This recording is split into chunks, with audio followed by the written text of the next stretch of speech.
മികച്ച NABL accredited ലാബുകളുമായി സഹകരിച്ച് premium health ചെക്കപ്പുകൾ affordable നിരക്കിൽ ലഭ്യമാക്കുന്നു. കൂടാതെ ടെലിമെഡിസിൻ സൗകര്യവും. MHL smart labs. വികസന മുന്നേറ്റ യാത്രയ്ക്ക് കൊടുങ്ങല്ലൂരിൽ സ്വീകരണം നൽകി.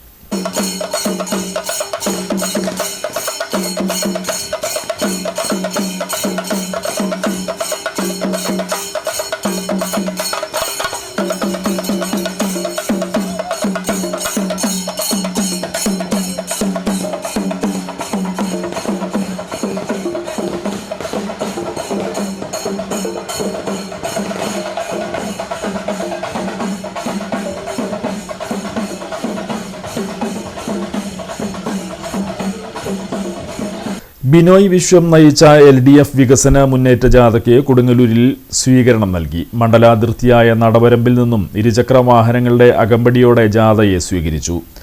നഗരത്തിൽ ഓക്കേഹാൾ പരിസരത്തെത്തിയ ജാഥയെ താളമേളങ്ങളോടെയാണ് എതിരേറ്റത്. കാവടിയും മുത്തുകുടകളും കരിമരുന്ന് പ്രയോഗവും സ്വീകരണത്തിന് കൊഴുപ്പേകി. തുറന്ന വാഹനത്തിൽ ജാഥ ക്യാപ്റ്റനെ സ്വീകരണ കേന്ദ്രത്തിലേക്ക് ആനയിച്ചു. സ്വീകരണ സമ്മേളനത്തിൽ VR സുനിൽകുമാർ MLA അധ്യക്ഷത വഹിച്ചു. മതതീവ്രവാദത്തിനെതിരായ ജനങ്ങളുടെ തീരുമാനമാണ് തദ്ദേശ തെരഞ്ഞെടുപ്പിൽ കൊടുങ്ങല്ലൂർ നഗരസഭയിൽ LDF നേടിയ വിജയമെന്നും ഈ പോരാട്ടം തുടരണമെന്നും ജാഥ ക്യാപ്റ്റൻ ബിനോയ് വിശ്വം പറഞ്ഞു.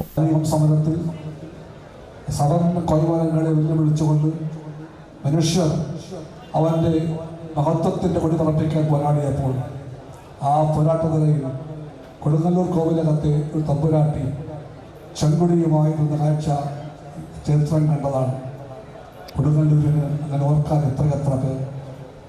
ആദ്യമായി 49 ഇന്ത്യ രാജ്യത്ത് ഒരു കമ്മ്യൂണിസ്റ്റുകാരനെ MLA ആക്കിയ സ്ഥലമാണ് കൊടുങ്ങല്ലൂർ. ആദ്യമായി 49 സ്വാതന്ത്ര്യപ്രാപ്തി കഴിഞ്ഞ് 2 കൊല്ലം പൂർത്തിയായപ്പോൾ പ്രായപൂർത്തി വണ്ടവകാശ പ്രകാരം തെരഞ്ഞെടുപ്പിൽ മത്സരമുണ്ടായി. പല സ്ഥലങ്ങളിൽ ഇന്ത്യയിലാകെ തന്നെ മത്സരിച്ചിട്ടുണ്ട് കമ്മ്യൂണിസ്റ്റുകാർ നേരത്തെയും, പക്ഷെ ജയിക്കാറേയില്ല. പക്ഷേ കൊടുങ്ങല്ലൂരിൽ അന്ന് അത്ഭുതമുണ്ടായി. സഖാവ് ഈ ഗോപാലകൃഷ്ണൻ മത്സരിച്ചു. അദ്ദേഹം അപ്പോൾ ഒടുവിലായിരുന്നു. പുറത്തിറങ്ങിയാൽ പോലീസ് പിടിച്ചാൽ ചിലപ്പോൾ തല്ലിക്കൊല്ലും. അങ്ങനെ എല്ലാമുള്ള അവസ്ഥയിൽ ഒടുവിൽ പാർക്കുന്ന കമ്മ്യൂണിസ്റ്റുകാരൻ പാർട്ടി തീരുമാനപ്രകാരം ഇവിടെ സ്ഥാനാർത്ഥിയായി. എല്ലാവരും ഓർത്തു ആ സ്ഥാനാർത്ഥി തോറ്റുകൊടുക്കും. പക്ഷേ ജനങ്ങൾ തീരുമാനിച്ചു ആ സ്ഥാനാർത്ഥി തോൽക്കാൻ പാടില്ല. ആ സ്ഥാനാർത്ഥിയെ ജയിപ്പിച്ച മണ്ണാണ് കൊടുങ്ങല്ലൂർ. അതുപോലെ വീണ്ടും ഓർമ്മകൾ ഇങ്ങനെ തിരയടിക്കുകയാണ്. ഇവിടെ വരുമ്പോൾ എന്നെപ്പോലെ ഒരാൾക്ക് സഖാവ് UK രാജേട്ടനെ മറക്കാൻ കഴിയുകയില്ല. 70കളിൻ്റെ ആദ്യത്തെ പകുതിയിൽ വിദ്യാർത്ഥി പ്രവർത്തകനായി ആദ്യമായി ഇവിടെ വന്നപ്പോൾ രാജേട്ടൻ രക്ഷകർത്താവിനെ പോലെ എന്നെയും കൈപിടിച്ച് നടത്തിയ സ്ഥലമാണിതെല്ലാം. ഈ മൈതാനവും പരിസരങ്ങളുമാകെ എത്രയോ ദിവസങ്ങൾ രാജേട്ടൻ്റെ കൂടെ നടന്നിട്ടുണ്ട്. പഴയ കഥകളും ക്ഷേത്രവുമെല്ലാം കേട്ടുകൊണ്ട് അത് ഞാൻ ഓർക്കുന്നു.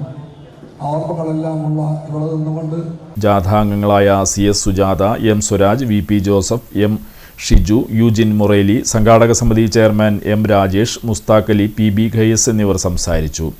LDF നേതാക്കളായ KP Rajendran, KV Abdul Khader, KK Valsaraj, PK Chandrasekharan, KG Sivanandan, PK Davis, KV Vasanthakumar, TK Sudheesh, T Sasidharan, TK Santhosh, MR Appukuttan, Binil Prathapan, Cliffy Kalamparambath, KC Varghese, Davis Kannampilly, Sivan Kariyath Parambil, Venuvannara, Raheem Pallath, TP Arunkumar എന്നിവർ സംബന്ധിച്ചു. സാരി സെലക്ഷൻ കഴിഞ്ഞില്ലേ? എത്ര നേരായി? കല്യാണമൊക്കെ അല്ലേ അച്ഛാ? അപ്പോ ഏറ്റവും ബെസ്റ്റ് തന്നെ ആവണ്ടേ? ഇവരെയും കൊണ്ട് കല്യാണ സാരി വാങ്ങാൻ പോകുമ്പോ കാണാം നിങ്ങളുടെ പോക്കറ്റ് കാലിയാവുന്നത്. അത് ഉറപ്പല്ലേ? എന്നാലും ഏറ്റവും ബെസ്റ്റ് തന്നെ വേണം. ശരി ശരി അങ്കിൾ, പോക്കറ്റ് ഒന്നും കാലിയാവില്ല. ഏറ്റവും എലഗൻ ബെസ്റ്റ് സ്റ്റൈൽ ആൻഡ് ഡിസൈൻസും കിട്ടും. പക്ഷേ സ്വയംവര സിൽക്സിൽ തന്നെ പോണം. അതിന് ഞാൻ ഗ്യാരണ്ടി. സ്വയംവര സിൽക്സ്, മനസ്സിന്റെ തൃപ്തി ഇവിടെയാണ്.